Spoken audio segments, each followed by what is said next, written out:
ఈ రోజే డౌన్లోడ్ చేయండి. మీ ఫేవరెట్ షోస్ చూడండి. పొలం అమ్మి మరి ₹1,00,00,000 కట్నం ఇచ్చావు. కట్నం ఇచ్చి మరి నీ కూతుర్ని కష్టాల్లోకి నెట్టావు.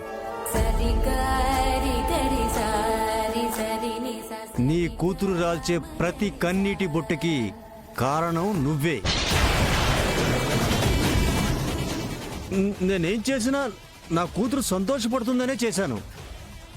అది సంతోషంగా లేదంటే నేనెవరిని వదిలిపెట్టను.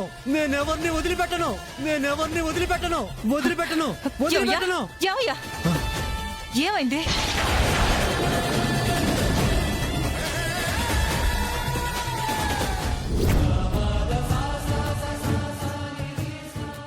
నాకు నీ మీద అనుమానం వచ్చింది కనకం.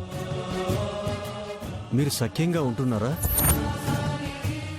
మీరు సఖ్యంగా ఉంటే ఎందుకు మీకు ఇప్పటి వరకు పిల్లలు పుట్టలేదు? నాకు మీ అత్తామామలు ఎవరో కూడా తెలియదు. వాళ్ళని ఎప్పుడూ కలవలేదు. మీరు ఇప్పుడు ఎక్కడుంటున్నారో కూడా నాకు తెలియదు. నాకెందుకు అబద్ధాలు చెప్పావు?